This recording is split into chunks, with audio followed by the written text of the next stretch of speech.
So we are now in our topic PDL's admission process and procedures in different confinement facilities. So we're going to focus our discussion on the admission process and procedures of Bureau of Jail Management and Penology. So we have here a term related in our discussion. We have here commitment. If we say commitment, it is the process of entrusting the inmate to a confinement facilities like prison or jail. So that is the meaning of commitment. Or in other way, we also define commitment as a means of entrusting for the confinement of an inmate to a jail by competent court or authority for the purpose of safekeeping during dependency of his or her case. So that is all about commitment. So we will move on the requirements for committing or commitment. First is the commitment order, the medical certificate, the complaint or information, the police booking sheet, and the certificate of detention from the Philippine National Police and or from the National Bureau of Investigation. We have here the process of or the procedures on how will they admit a new inmate. First is it will start at the gutter wherein the jail officer or the officer on duty at the gutter will check the identification card of the committing officer, the authenticity of the commitment order or the documents of the person to be admitted, and then he or she will refer them at the records unit. So at the gutter, these are the documents that the officer on duty at the gutter will check. First is the commitment order, the medical certificate that must be recent or that must be taken within 24 hours prior to the admission, and the complaint info or the information, the police booking sheet, and the certificate of detention from the Philippine National Police or the National Bureau of Investigation. So these are to be checked at the gutter, and the purpose of checking is to check the authenticity of the documents if they are really genuine. So that is the purpose. So after the gutter, then the officer assigned at the gutter will uh, refer them at the records unit. So at the records unit, they will also check the completeness and the authenticity, again, the authenticity of the documents, the commitment order, the booking sheet, the arrest report, and the information before they will refer the person to be committed at the health unit for thorough physical examination. So if in case there's no discrepancy of the uh, uh, documents, then they will refer the person to be committed at the health unit. So at the health unit, uh, the medical officer will conduct physical thorough examination. So by conducting those physical thorough examination, he or she will able to compare the medical certificate and the person, if in case he or she will going to match the findings at the medical certificate to the person. So one way of doing the process is by taking a bath. So the medical officer will require the person to be committed to take a bath so that the medical officer will easily identify the bruises on his or her body. If in case there is, then he or she will going to ask question or searching question to the person to be committed to verify the entries at the medical certificate. So if in case the entries at the medical certificate did not match on the physical examination, then or the findings of the medical officer, then the medical officer will require another medical certificate.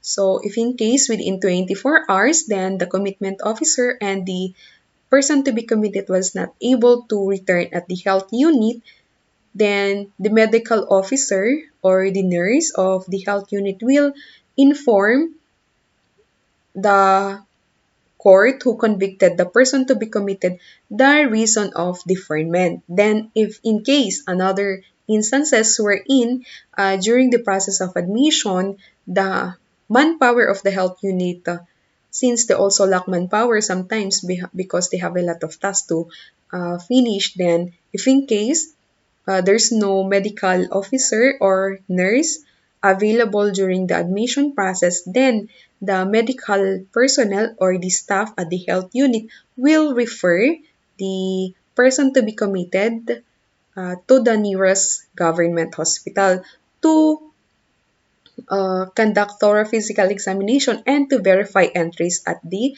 medical certificate. Just for them to match the medical certificate and the physical findings of and the physical findings. So they're just going to match. That is one of the one purpose why they're going to conduct thorough physical examination. So uh, aside from that, if in case there's no discrepancy found during the physical thorough examination or the thorough physical examination, then they're going to refer the person to be admitted at the records unit. So at the records unit, the records will receive the inmate. Then the records unit will start the booking procedures. First is he or she or the officer will accomplish the jail booking sheet, and he or she will conduct a strip search to the inmate to check any marks like birthmarks or tattoos and encode the inmate's information to the names.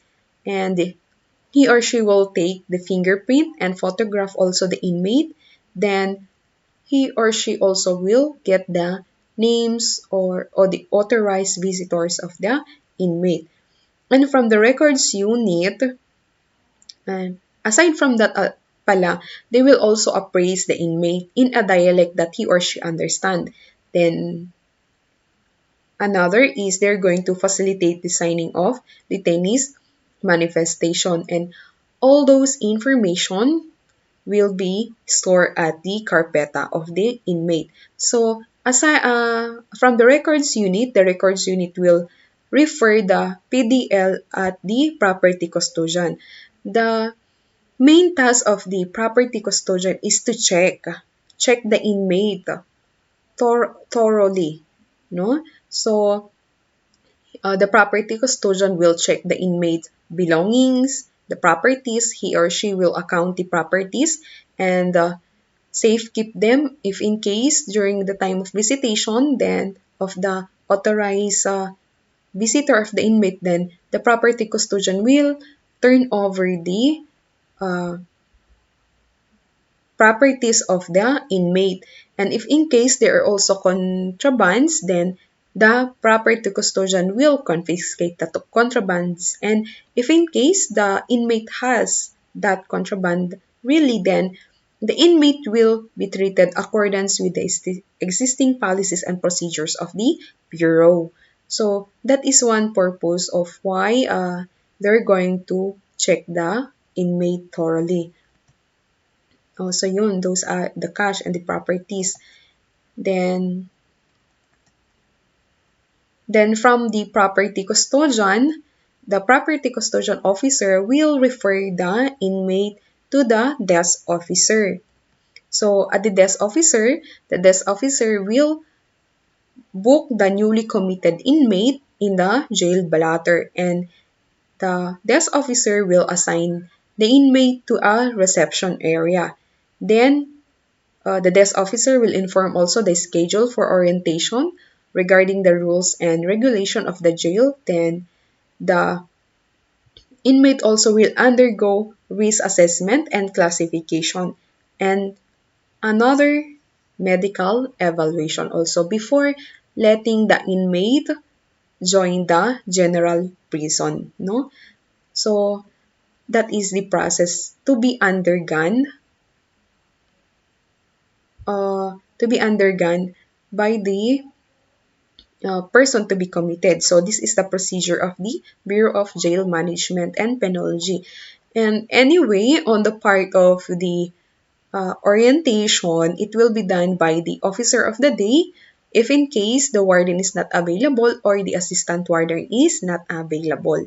So the orientation will be done, it's either by group if in case there is a group admission, and another is it will be done individually. So if in case there is only one that was committed, then it will the orientation will still continue. The assistant warden or the officer will uh,